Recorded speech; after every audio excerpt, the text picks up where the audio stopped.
Hello everyone. Welcome back to another Peaceful Solution Character Education Program certification class. If you're standing, you can be seated. If you're watching online, please don't forget that you can download the book on Facebook at officialpeacefulsolution.org. The book is available for you, the character unit that we're going through. And let's go ahead and turn to page 85, and we're gonna pick up where the last teacher, Chris, left off. He was talking about, remember we were talking about curveballs and pitfalls, okay? And remember that curveballs and pitfalls are unexpected situations that can test our resolve to maintain a positive character. And we're going to look at a definition of the word resolve. Let's see if I can put this on the monitor here. That word resolve, it means to settle or find a solution to a problem, dispute, or a contentious matter. It also means to decide firmly on a course of action, and it means firm determination to do something, okay? Firm determination to do something. And in this case, it would be to, find a peaceful solution to the problem, whatever it might be, and act accordingly. Remember what Chris talked about. These curveballs and pitfalls are another thing you can call them as a test. It's a test, okay? And it reminds me of when I look at the picture there on the pitfall of that person falling into that little pit there. Kind of reminds me of those old Tarzan movies, where the guy's walking through the jungle and all of a sudden he disappears, because there was some reeds and some grass laid over a trap there, like one of those pits. And but that's what can come up, and it can catch us off guard, and we can find ourselves in the middle of a bad scene, okay? Unprepared to deal with a situation that could lead to making a bad choice that we're going to later regret. I like, in teaching the Peaceful Solution in the prison program years ago, haven't taught it in quite some time, but I remember going over this extensively with prisoners that were getting ready to be released back into society after, years of incarceration. And, people have to know, yes, you're learning the Peaceful Solution. Yes, you're on the right track. You've got the tools, you've got the tips, you've got the techniques. But let's be realistic about what you're facing. Preparation, as you know, is the key to success in anything. Being aware, being prepared, for what you're really going to face when you get out. And that's what I would tell the prisoners. You've got to be ready for what's coming. You have to realistically look at what you're facing. In Texas, for instance, you only get $50 in gate money in a bus ticket when you release from TDCJ, which is the Texas Department of Corrections here in Texas. You get $50 in a bus ticket to where you're going if you're on parole.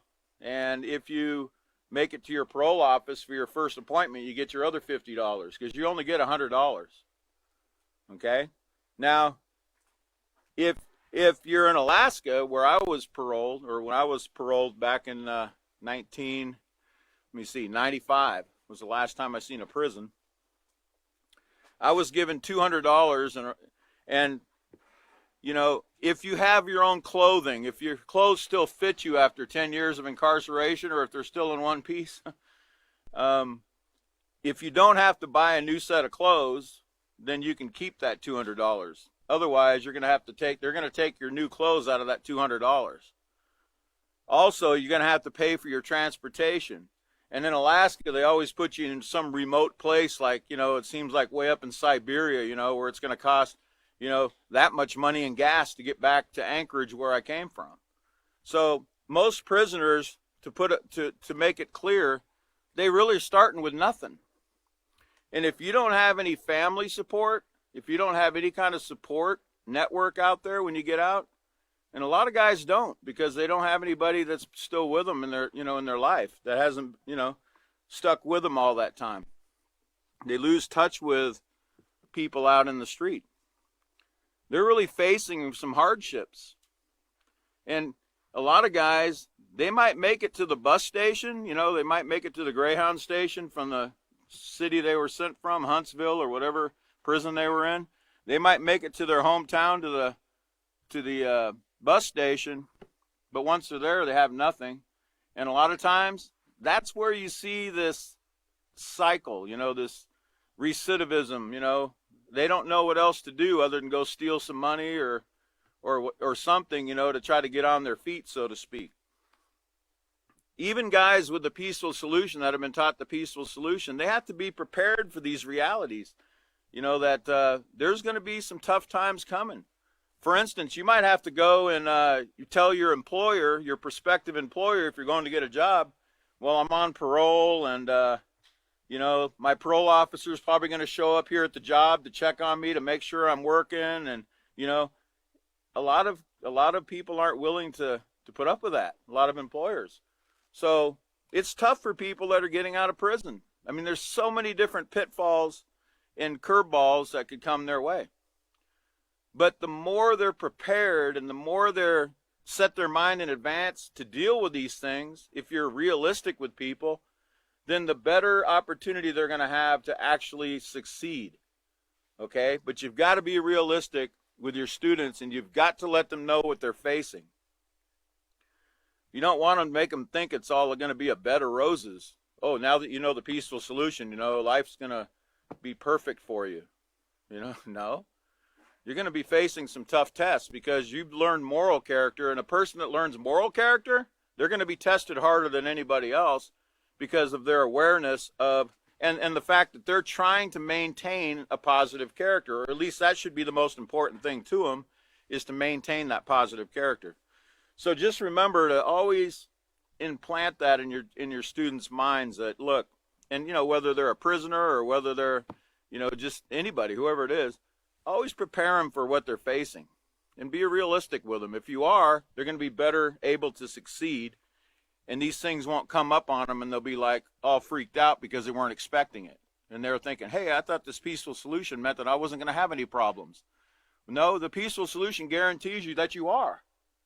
Okay? But you can overcome any problem if you stop and think. Don't let your emotions get away, with you, and resolve to settle the problem, the dispute or the contentious matter in a peaceful way, using the tips that you've learned here. Okay, so let's also, you need to keep it in your mind. I want you to keep this in your mind too, about any time that we get ready to drop a bad habit, if we determine in our mind that we're going to drop a bad habit, or we're going to develop a certain positive character trait like honesty, or we want to be a responsible person, or we want to be a forgiving person, well, guess what's going to take place? Once you determine that in your mind, you don't even have to say it out loud. Once you determine it in your mind, what do you think is going to take place? You're going to get tested. You're going to get tested to see if you really want that. I don't like to use sports as an analogy, but I will in this case. In any sport, there's always two teams, and one team is always called the opposing team, right? That means there's opposition. You're trying to get the ball to the goal, and the opposing team's trying to keep you from getting there. Okay? Well, life is the same way. Once you set a positive goal, okay, I'm talking about positive goals here. Once you set a positive goal, the opposition's going to come to try to keep you from reaching the goal. Your job, our job, is to figure out a way to get around them, get under them, get over them without hurting anybody, right? Our job is to make it to the goal in a safe manner, without hurting anybody, without causing any kind of, without breaking any rules or any laws. Okay? And we can do it if we set our mind and we're determined to get it done. We can do it. But the opposition has to come in order to test our resolve. Remember, our whether we're really firm on our course of action and whether we're really determined that we want to do this. Okay? Okay. So let's go over to page, let's see, 88 on room to grow. And I guess before we do that, we better read LP 4, let's see, go back to page LP 4D, and we're going to go over number 6 before I start on page 88. It says, tell students that sometimes people act impulsively and say or do something they might regret. And Chris told you in the last class, he said the next teacher would be hitting on that word impulsively or impulsive, because it's very important for us to understand that, number one, I didn't even know what impulsive meant. Well, I thought I knew what impulsive meant, when I first started the Peaceful Solution. I thought I knew what it meant, but I didn't. Okay, and everybody that I've ever questioned about what the word impulsive means, I might ask them what it means. They almost always say it's doing something without thinking. Okay, doing something without thinking. We're going to be talking about that.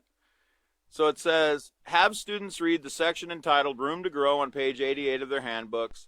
Emphasize that everyone makes mistakes, but we must learn how to react appropriately in order to maintain our positive character. Everybody makes mistakes. Okay, let's talk about, first of all, everybody makes mistakes. All right, let's define what a mistake is before we go any further. Okay, because a lot of people get that confused too. A mistake. Here's the definition of mistake. It means an error or fault resulting from defective judgment, deficient knowledge, meaning not having enough information, or carelessness. Also, it means a misconception or misunderstanding. Okay, a misconception, like we don't quite see it the way it's supposed to be, or that we misunderstand something. Okay, that's a mistake. A common mistake, as the Peaceful Solution would define it, would be, you're baking a cake and you see two containers and they both, look like sugar because they're both white, and one of them's actually salt, and you use the salt instead of the sugar, and then when you go to taste your cake, it tastes like the Utah salt flats, right? Well, you're not going to really like that cake too much, right? Probably ruined your cake. But you didn't do it on purpose, but you were careless. You were careless because, remember, the containers were unmarked, right? Well, what should have you done just to make sure? If you had two unmarked containers that you thought were sugar and they were side by side on your counter, what should have you done first before you decided which one to put in? Yeah, you should have checked, right? You shouldn't have been careless. You shouldn't have done that without, tasting it first, right? Okay, so that's what mistake means.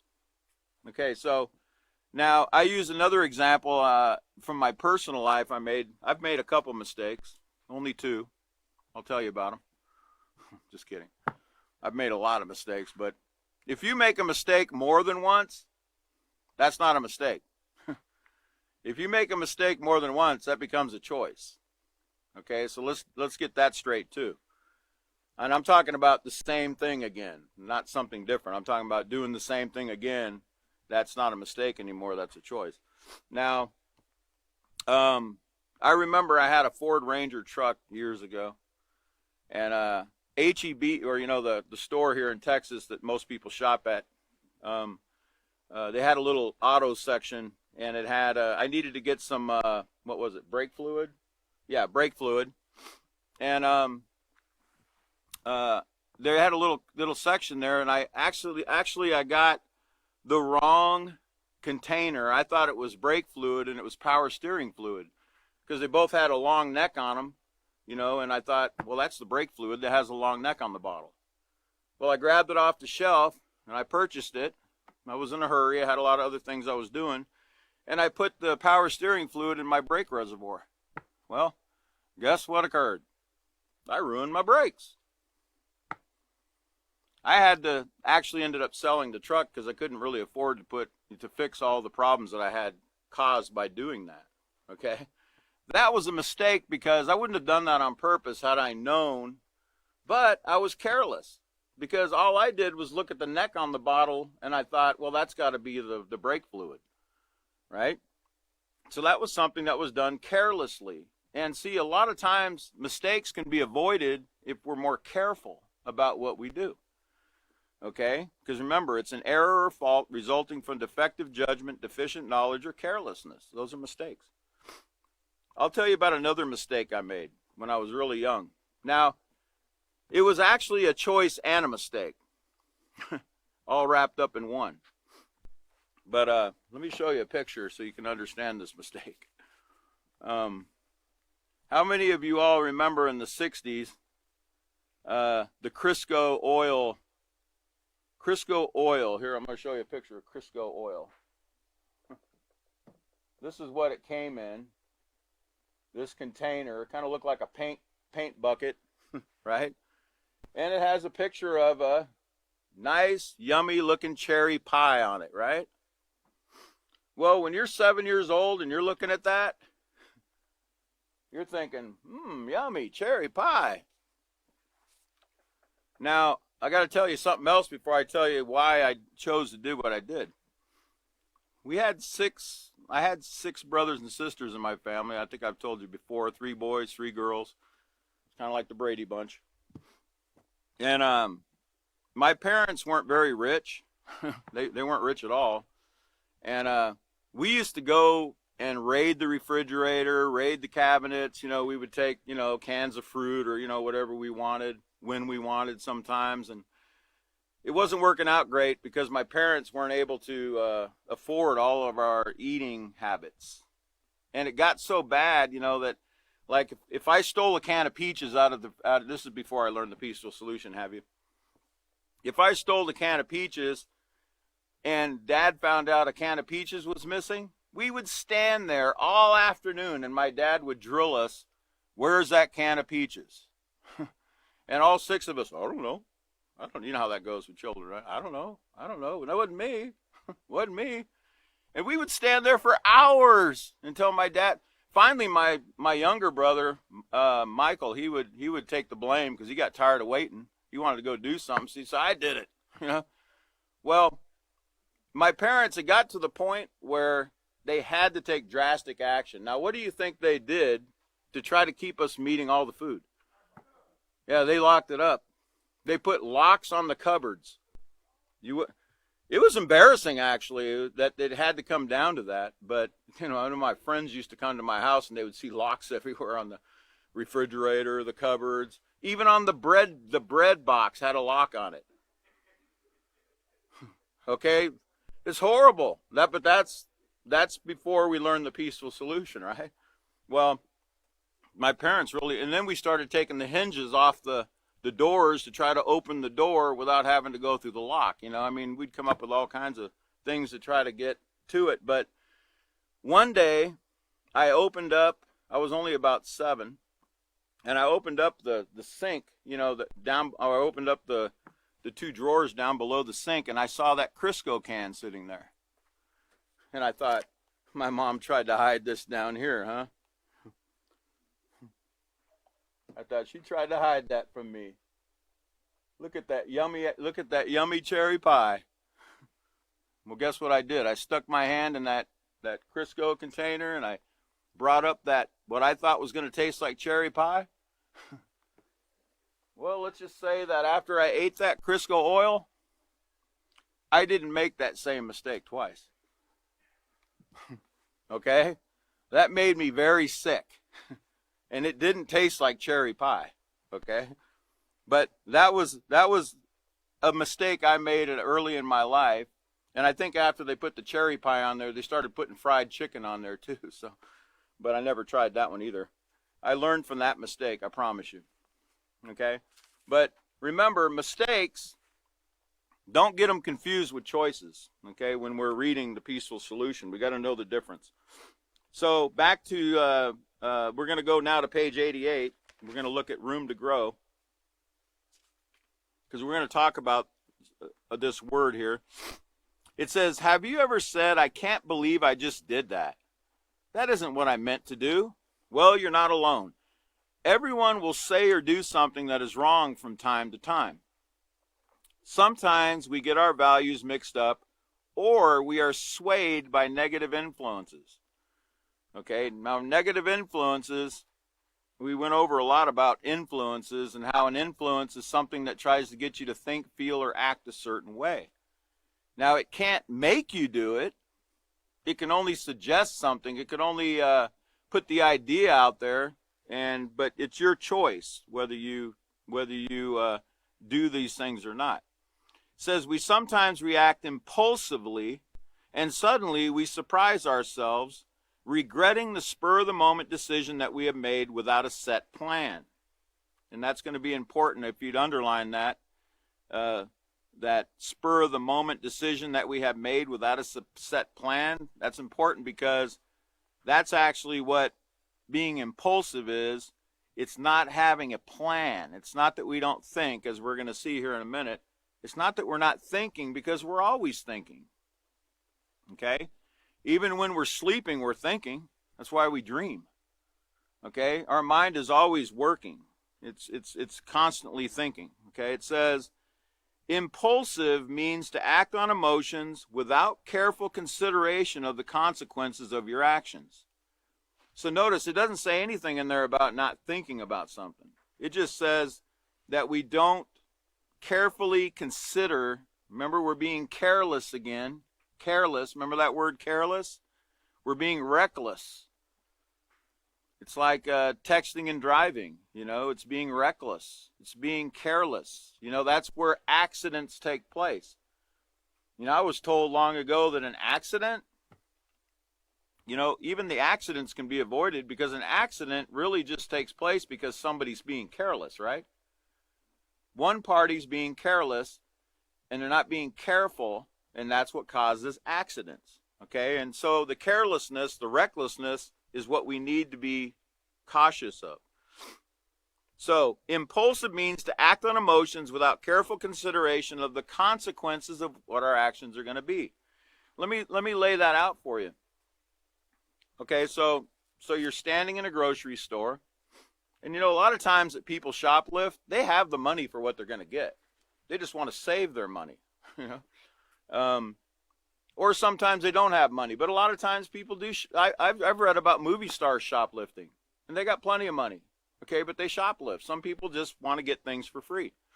Well, so you're standing there and you're thinking, should I, shouldn't I? Is anybody watching? So you're thinking, right? When you're getting ready to steal that item, you're thinking, you're wondering if there's security watching, or you wonder if that's a camera up there. If somebody's watching or something. You're looking this way, you're looking that way, you're thinking, okay? But here's what we're not thinking about. We're not thinking about, once we put that item in our pocket, or we try to roll it out in our cart. Some people steal very big items like HD TVs and such. We're not thinking about that person coming up to us and tapping us on the shoulder and going, come with me.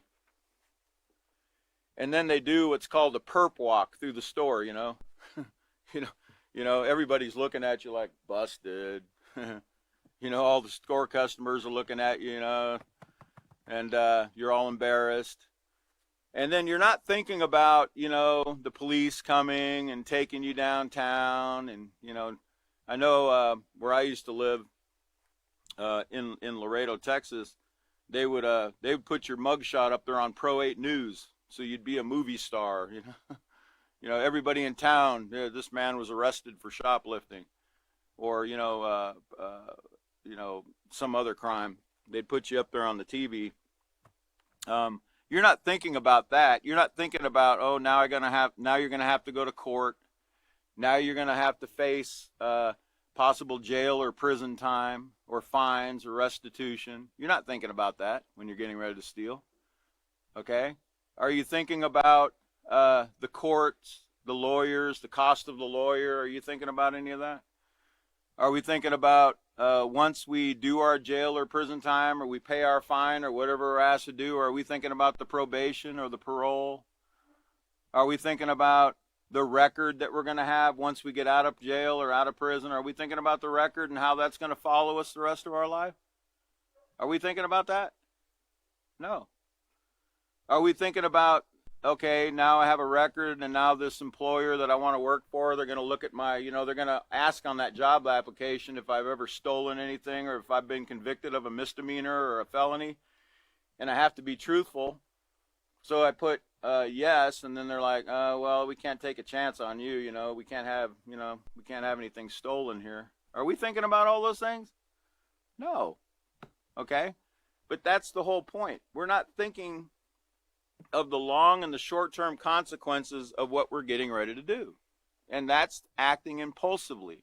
We're just thinking, I got to have that. I got to have that. We're thinking about the moment. We're thinking about what's going on at the moment in our mind. Okay, the emotion that it's in our mind, whatever's in our mind trying to get us to do it. Okay, so I think I have another definition. Here it is. I want to show you the definition from Cambridge Dictionary of the word impulsive. Okay, right there. Okay, and then we'll look at the example they give, because the example they give is very confusing, but let's read the definition first. It says, impulsive means showing behavior in which you do things suddenly without any planning and without considering the effects that they might have. And that's exactly true. Okay? You're not planning you're just doing it suddenly without any planning, not carefully planning or carefully considering what you're getting ready to do and all the consequences that are coming. So their definition is right. But if you look at the example they give, it's a bit confusing. And this is where most people start thinking that it's acting without thinking. It says, don't be so impulsive. Think before you act. So that kind of leaves in a person's mind that it's acting without thinking. But what they're really trying to say is, think it through. Think and carefully consider these things before you do them. Think of the long and short-term consequences, and think of, what these things might lead to before you act, or carefully plan it out. Carefully. Remember, there's that word careful again. Carefully. And some synonyms for that word impulsive. Synonyms are recklessly, rashness, hot-headedly, devil may care, or like there is or was no tomorrow. That's how people act when they act impulsively. They just do things spur of the moment, how they feel at the time, without considering carefully what they're getting ready to do or say, or even say. Okay? They might just be real hot-headed because they haven't yet learned how to control, their primary and their secondary emotion. The primary emotion might be, jealousy, or it might be frustration. And because they don't control that first emotion, it can turn to anger. And, their hot-headedness can lead to them acting impulsively, maybe, or, possibly striking out at somebody and hitting them or something. And then afterwards, after they get arrested for assaulting someone, they're like, oh, I shouldn't have done that. I shouldn't have done that. Why did I do that? I'm going to read to you something from an article called Health, from a magazine called Healthline. And the article's entitled, Is Impulsive Behavior a Disorder? Okay. It says, first it gives a meaning. It says, an impulsive behavior is when you act quickly with no thought to the consequences. There's nothing on your mind beyond that moment. And this is true. There's nothing in our mind beyond that moment. Like, we're not thinking ahead, like, of what we're getting ready to do. What could it lead to? That's the problem with impulsive thinking. And it says we all engage in impulsive behavior from time to time, especially when we're young. As we mature, we learn to control our impulses for the most part. Yeah, for the most part. I remember the Peaceful Solution said generally when people, infants throw temper tantrums, right? They get down on the floor, they start kicking and screaming and crying when they don't get their way. It says generally when you become an adult, you move past that stage of kicking and crying and screaming if your needs aren't met. But I can tell you right now, I've seen adults kicking and screaming and crying when their needs aren't met. Okay, when I was in prison and you asked the guard for something and you didn't get what you wanted, like the toilet paper or whatever you needed, boy, all hell would break loose. They'd start kicking on the door, banging on the window, cussing and screaming and calling that guard every name in the book because they didn't get what they want right that moment. Okay? So even adults do the same thing at times. So, impulsive behavior symptoms and examples. It says, acting on impulse is spontaneous. There's no consideration to how it could affect others. There's no wondering how you'll feel about it later. It's just about the here and now. Okay, you understand that? There's no consideration of how it could affect others, and there's no wondering how you'll feel about it later. It's just how I feel right now about what I'm getting ready to do. And here's some examples that they give us. And I think these are great for us to get in our mind as teachers so we can learn to teach others and give better examples about what this word impulsive actually means and what it entails. One example is binging. Binging means overindulging in things like shopping, gambling, and eating. They give those examples. Binging, okay? Shopping, gambling, and eating. They call some people impulse shoppers. Impulse shoppers are people that they don't go to the store to buy a certain item, but when they get to the store and they see a certain item, they go ahead and buy it even though it's not on their list. Okay? Not to be confused with, there's another type of shopper, compulsion shoppers. That's a different thing. They actually plan on going to the store, plan on getting rid of all their problems by going and buying everything at the store. That's compulsive shopping. Impulse means you just do it at the spur of the moment. We get to the store, you didn't really have it on your list, but you go ahead and buy it anyway. But it's overindulging in certain things like shopping, gambling, eating. And then it says another example of impulsive behavior is destruction of property. Destroying your own or someone else's things in a moment of anger. How many of you have done that, where you get upset about something and that's not even anger. When you break something, that's not anger, is it? That's actually rage.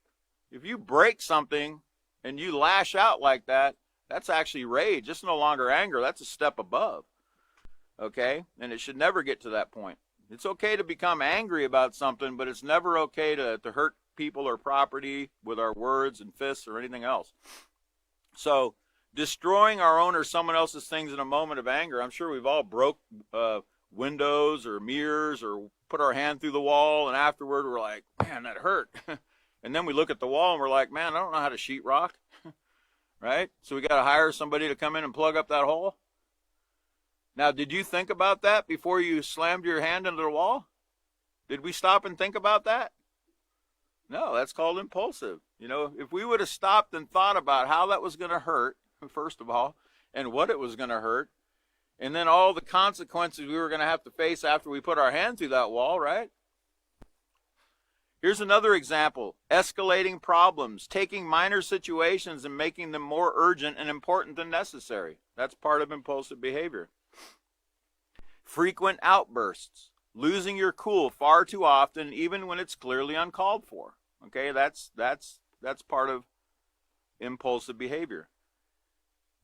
Here's another example of impulsive behavior. Lots of starting over. Abruptly joining and quitting groups or wiping the slate clean in search of a fresh start.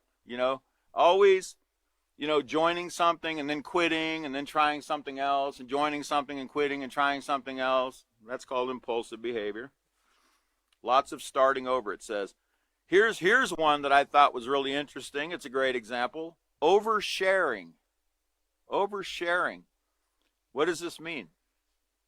It means talking without thinking and sharing intimate details.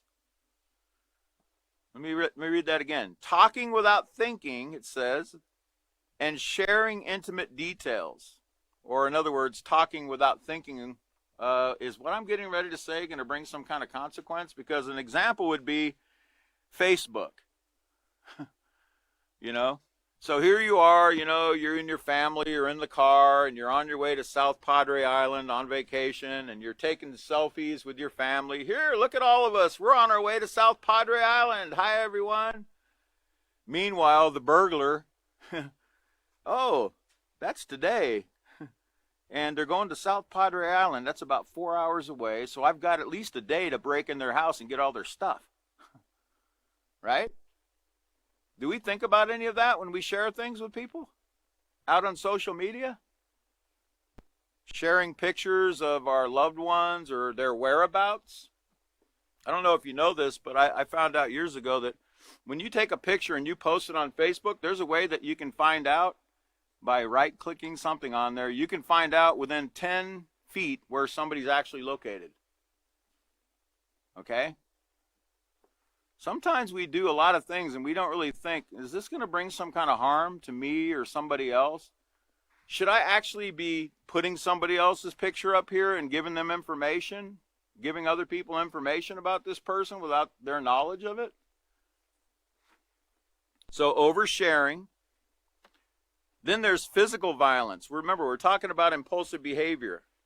Overreacting by getting physical in the spur of the moment. That's that hot-headedness that we read about here in the synonyms for the word impulsive. Now this one, I'm going to have to talk to you a little bit about. It says engaging in sex without a condom or other barrier method, especially with a person whose STD status is unknown. Now that one right there, I would have to completely dismiss and say, engaging in premarital sex, as we talk about in the Peaceful Solution, is something you shouldn't consider at all, right? But this is remember, these are the definitions that they give out there before people are taught the Peaceful Solution. So you have to consider what's being put in people's minds about premarital sex or promiscuous behavior. This is telling them to go ahead and do these things as long as you're safe and as long as you know the STD status. You know, like you go up to somebody and you're like, excuse me, can I see your STD card to make sure, you know, you're clean? Really? That takes place? The Peaceful Solution teaches that you can't look at somebody and know whether they have an STD. You can't see, and unless they're having an outbreak and you're knowledgeable about what an outbreak looks like, you don't know. And so higher risk sex, anything is risky when it comes to this kind of behavior with somebody before you're married. You shouldn't be doing it at all. Okay, and then it says another example of impulsive behavior is self-harm, hurting yourself in the heat of anger, sadness, or disappointment. And, you know, that's where, you know, like suicide can come in too. You know, it's impulsive behavior because, you know, feelings come and feelings go, don't they? One moment you can be feeling one way and the next moment you can feel completely different. And it can go from being very, very sad and depressed to becoming very joyful. Okay, something can take place. It can change very abruptly. So hurting yourself in the heat of that sadness or in the heat of disappointment can lead to consequences that are very long lasting, because death it's long lasting, right?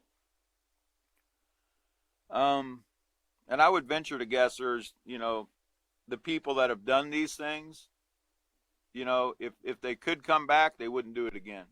Just like guys in prison, you know, guys and girls in prison, you know, they a lot of them will say, you know, if I could go back and change what I did, I would never do that again. I would never have done that again. But, you know, it's too late. You know, you can't go back and change it once it's done. And self-harm, you know, is one of those things. So then it goes on. Here's some interesting information about impulsive behavior in children. Okay? It says young children are often impulsive.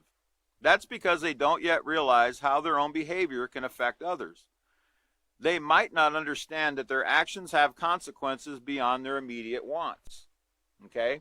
Now, something that you have to understand about children and teenagers is You know, there's a part in their brain, the frontal cortex, it's still developing. It's not fully developed yet.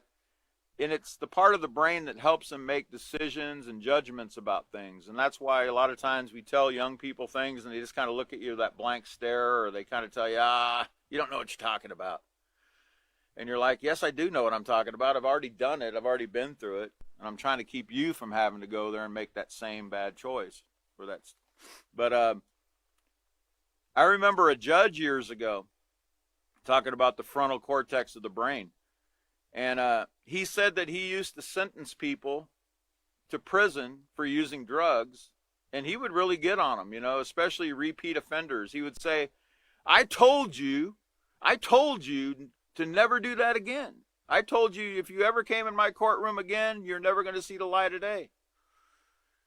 And it took an experience in his life to help him to start researching what was really taking place. He had an incident with his own son. His own son was charged with murder. And so it started to hit home, and he was like, he started doing research on these things because his son was also using drugs. What he found out through his research and getting educated, remember that's important, education. He found out that the frontal cortex of the brain is damaged when you're using drugs, okay? Like methamphetamine or cocaine and different drugs, they can damage and destroy that ability to make sound decisions and judgments, okay?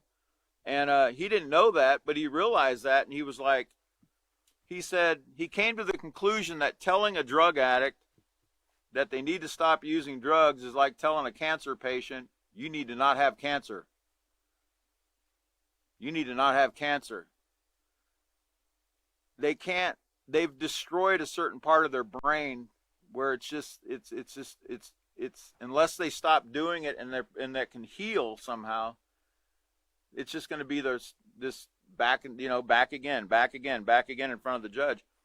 But he said he had known that then before he sentenced all these people to all these long, lengthy terms in prison. So remember, they might not understand that their actions have consequences beyond their immediate wants. Now, some examples of children acting impulsively, get this, ignoring danger. And don't just think about children here. Think about everyone, because this includes all of us right here. I want you to listen to this. Ignoring danger, running into the street without checking traffic, or jumping into a pool even though you can't swim. I just read about a man the other day that drowned retrieving a golf ball at a golf course. Okay? Now, I'm not sure that man was ever trained to swim, but he sure tried to get the ball out of the water, and somehow he drowned in the water. This is an adult. That's ignoring danger. Ignoring danger. Just going ahead and, jumping in. I remember reading a story about a guy in Louisiana. It was a couple years ago. Him and his girl, he was drunk. Okay? He was drunk, where he'd been drinking, and so he wasn't in his right mind. And he stopped at a little pond or a swamp or somewhere, and he wanted to take a swim. And there was a sign right there that said, danger, alligators. Right? And he said, who cares? And he jumped in and he never came out. Okay?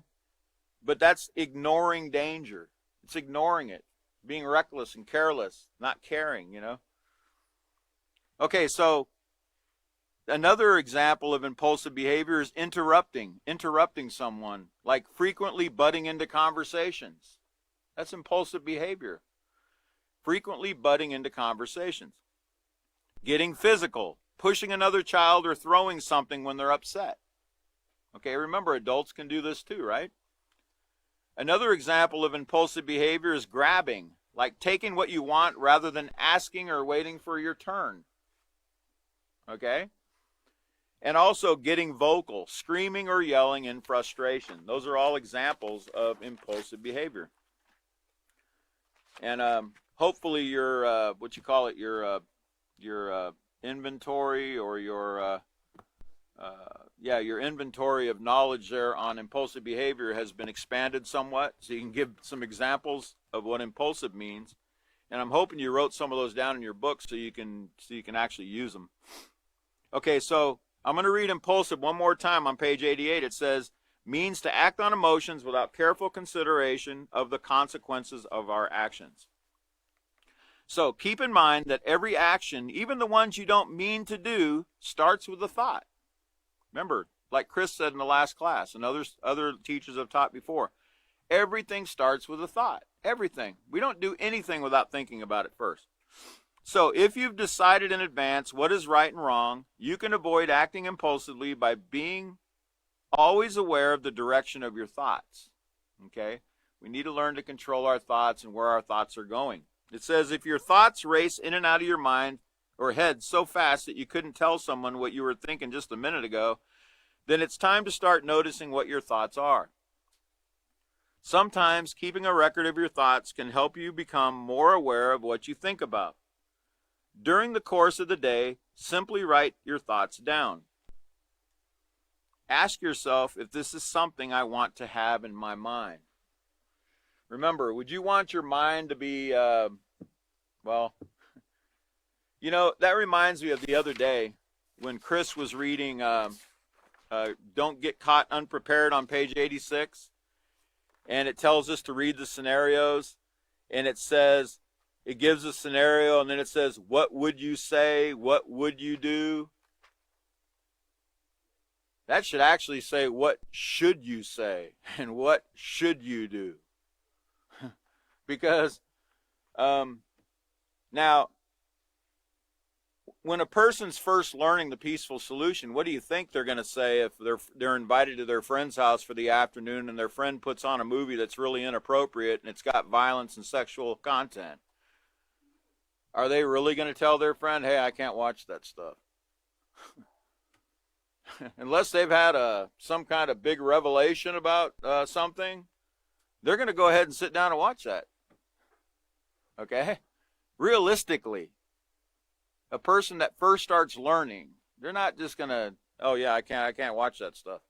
Unless they have, you know, something really jumps out at them and they really determine, hey, I don't want to mess my character up with that kind of stuff. I've determined in my mind I'm not going to watch any of that stuff. Anything that's got violence or any kind of sexual content. What we should tell them is, what should you say? You can ask them, what would you say and what would you do? And then once they give their answer, why don't you say, well, here's what you should say and here's what you should do. That way they know, you know, realistically, here's what should take place to avoid making the wrong decision. Okay, so ask yourself, is this something I should have in my mind, or I should want this in my mind? Like, if you're thinking all day long about sexual things, or you're thinking about using drugs, or you're thinking about, you know, how you're going to hurt somebody, or how you're going to steal something, or how you need to think, you know, is this something that I should have in my mind? Is this going to help me to build a positive character, or is this going to lead to a negative character? Now that takes some training to do that. And you really need to emphasize to students the importance of their thoughts. Because it's really mind-opening. It is really a mind-opener to realize that thoughts, everything starts with a thought. And the more you teach them about thoughts and how important their thoughts are and how their thoughts are leading to their feelings and actions, and their actions are leading to consequences, you've really got to keep drilling that in their mind so they can have an understanding that, hey, I really got to get my thoughts together here. I got to start being more aware of what I'm thinking about things. Very important. So, will these thoughts help to build and maintain my character, or will they lead to choices that could result in making serious mistakes? Try to be aware of your thoughts. This will reduce opportunities to act impulsively. So it says, setting your mind and being prepared in advance to make right choices will help you keep mistakes to a minimum and will keep you from regretful situations. Now remember about setting your mind in advance. There's 2 steps. You need to consider, number 1, how important it is to have a positive moral character. Okay? And this has to be taught from the outset. of the peaceful solution. When you're teaching chapter 1, you've really got to put in their mind the importance of having a positive moral character and all the benefits to having that, so they can keep that in their mind as they progress in the peaceful solution, that, hey, all of my choices that I make have to be based on, will this help me to build a positive character, and how important it is to have one, to be respected. I think, like David was talking about up here a couple of classes ago, that having a positive reputation is something that you should want to have. Being a person who's respected is something you should want, that we all should want. Being admired by others for the right reasons, for all the right reasons, should be something that we strive for. It should be something that we care about, okay? And then there's a second step. It says to setting your mind in advance. It's make up your mind not to do what you know is against the moral character rules. We've got to make up our mind. I'm not going to let anyone or anything, including myself. Yourself is very real, isn't it?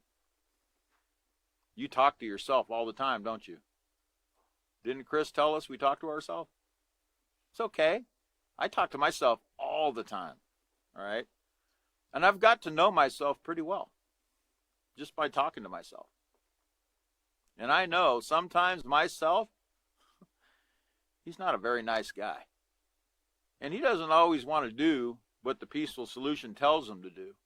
So I have to talk to him, right? And I have to try to persuade him, convince him, right, to do the right thing.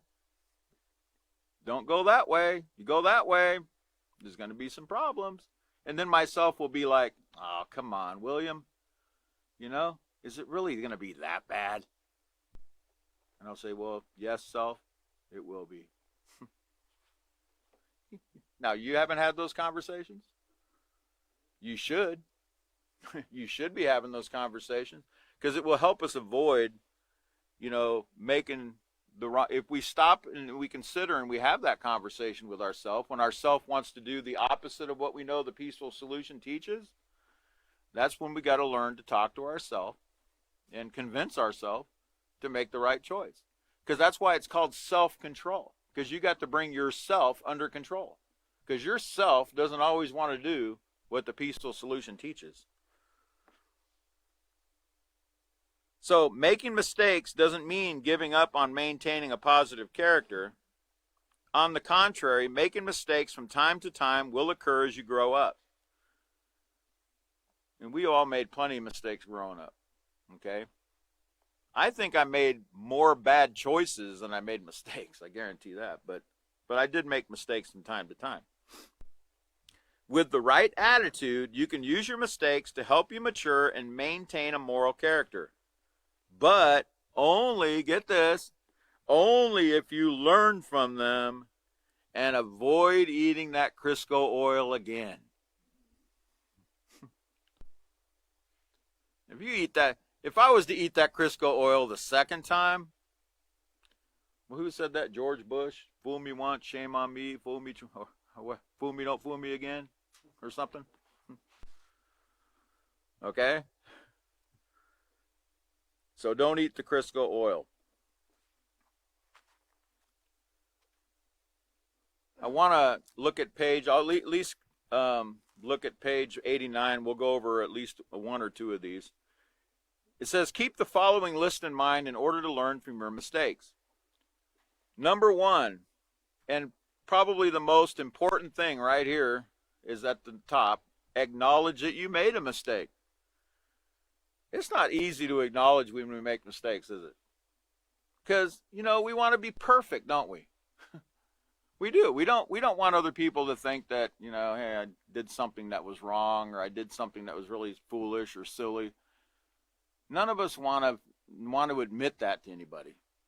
I mean, naturally, at least in our mind. We really don't want to. But we have to acknowledge when we do make mistakes. We've got to admit it, because that's going to be the first step in healing from that mistake. trying to justify a wrong by not being truthful with ourselves. Notice, yourself first. Yourself. I just told you, you got to talk to yourself. Okay. All of us have struggled with something where we know we made a mistake, but we didn't want to admit it, right? We didn't want to admit it because it was embarrassing. Like we had to tell somebody else and become really embarrassed. But before we can even make the move to tell somebody else, you know what we've got to do? We've got to convince ourselves to do it. So you've got to talk to yourself, and you've got to convince yourself that, hey, this is the right thing to do by admitting that I've done something wrong so I can fix the problem and move on. Okay? So trying to justify a wrong by not being truthful with yourself and others will prevent you from taking steps to improve. Okay? And I think I've read a long time ago, it says the farther you get from the problem, or the longer you prolong the problem, the further away from the solution you're going to get. The further away from the solution you're going to bring yourself. Okay? And I think we're all struggling with certain things on that, or I wouldn't be mentioning it, myself included. We're all struggling with those things. We're all struggling with certain things we've done, okay, that we're like, man, I know I need to talk to somebody about it, or I know I need to deal with this, but we keep putting it off and putting it off and putting it off and putting it off. We can't keep doing that. We've got to talk to ourselves and get ourselves to acknowledge it. Look, we need to admit this and move on. Find a solution to take steps to improve, because really that's what the peaceful solution is all about, self-improvement. Okay? So we've got to acknowledge our mistakes, and we're going to make plenty of them. Okay? We're going to make plenty of mistakes, but remember, don't make the same mistake twice, and don't think that making a mistake, is the end of the world. It's not. Okay, but if we hold it in and we keep it in, it can cause a lot of other problems for us. So let's acknowledge our mistakes, and let's find the solution and move on. Okay, so my time is up, and it's been a great class, everybody. I'm glad everyone showed up tonight. The next class, what's it, the 7th? Sunday at 5:30, I believe it's the 7th. I'm going to get a confirmation here in a moment. Today's the 3rd, so 4th, 5th. Yeah, the 7th. Yeah, the 7th. It'll be on 3/7/21 at 5:30 p.m. You've all been great. Keep coming. You're becoming that peaceful solution that you're learning, okay? And we'll see you next time.